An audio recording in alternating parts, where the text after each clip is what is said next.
I'm Al Kresta here in Naples, Florida at the annual Legatus Summit, having a wonderful time, and the weather is beautiful. It's what you would hope for the west side of Florida in January. It's gorgeous, and it's funny just seeing people on the beach in the middle of January.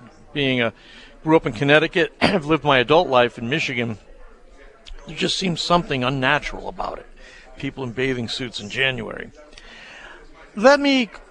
We've entered a new period. It seems to me we've entered a new era in America in the relationship between Christian faith and American national life and American culture.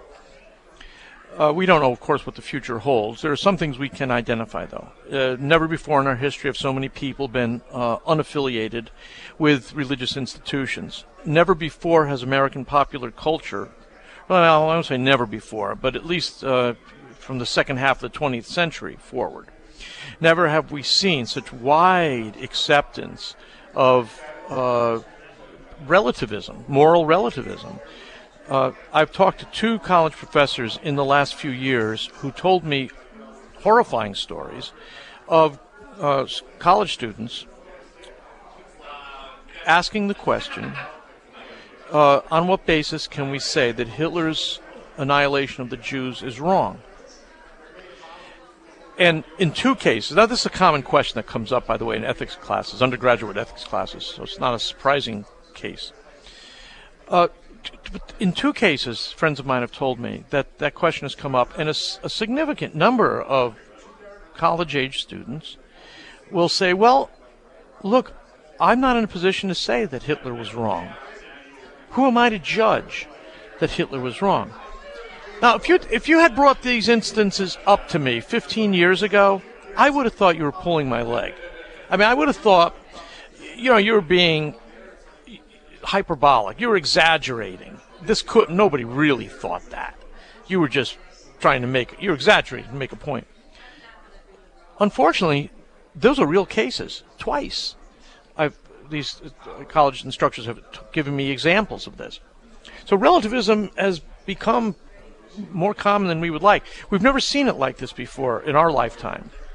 So we've got fewer people identifying themselves with churches and synagogues. We've got widespread moral relativism. And it's difficult to know exactly how we got that way. We have had moral relativists in our society for a long time. They just haven't been in the majority. All right. So, for instance, let me give you an example from earlier in our history here. Back in the 1920s, we have the instance of Supreme Court Justice Oliver Wendell Holmes, who was a eugenicist and who believed that the federal government had the authority, and state governments had the authority, to involuntarily sterilize what at that time were called idiots or imbeciles.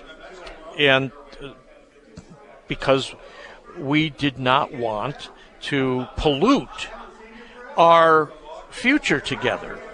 And if you permit these people to breed, they will overtake the good people, the healthy people, the wise people.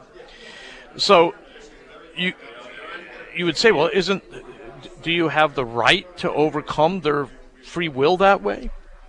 And the answer would be yes, the ends justifies the means here. Now that was in the 1920s. Now, there was a case called Buck versus Bell.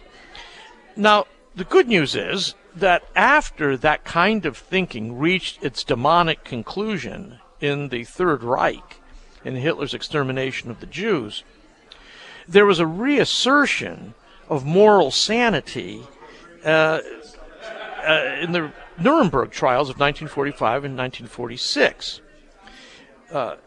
So we have seen the pendulum move back and forth on this from a more moral relativistic way of thinking. Again, that was a Supreme Court decision, Buck versus Bell, to a more historic natural law approach like we found with Robert Jackson's arguments in the Nuremberg trial. And he was chief counsel of the United States. Jackson was chief counsel of the United States. He was on leave of absence from the U.S. Supreme Court in 1945. And he regarded his prosecution of the Nazi war criminals as more important than any work he had ever done on the Supreme Court. And another thing that this was about, and this was a real step forward, it seems to me, in terms of Christian influence on society. Never before had a conquered people been held responsible for their wartime actions according to a legal criteria from outside their own society. In other words, instead of just we didn't just vanquish the Nazis and the Germans and then go and occupy or take them as slaves.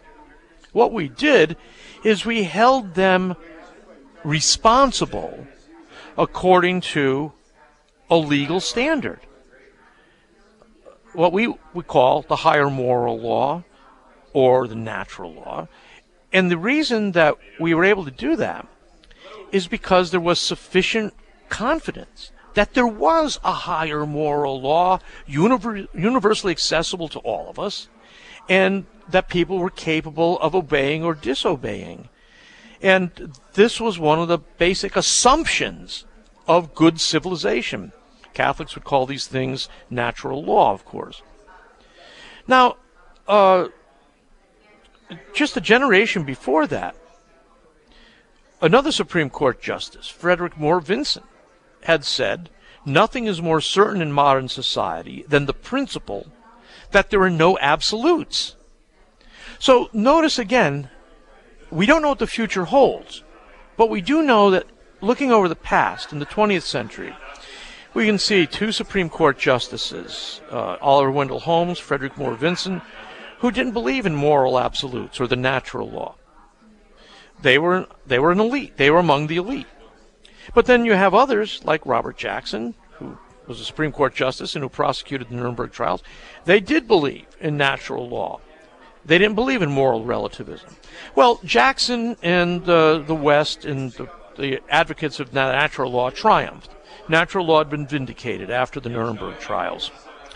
And we had a period of time in which I think popular culture tended to accept it. In the 1960s, this begins to change at the popular culture level, in our music, in our art, in our pop philosophy.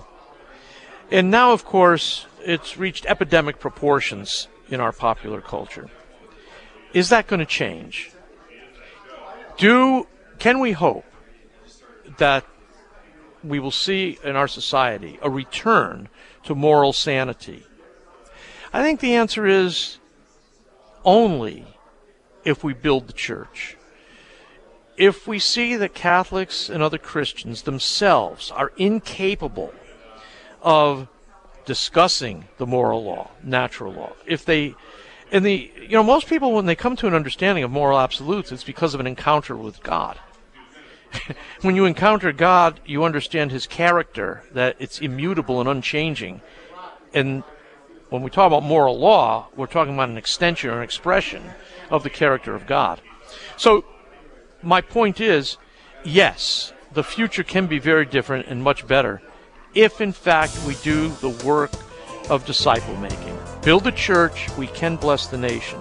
We can bring people to encounter the moral law, but only if they first encounter the God whose character makes up that moral law. I'm Al Kresta.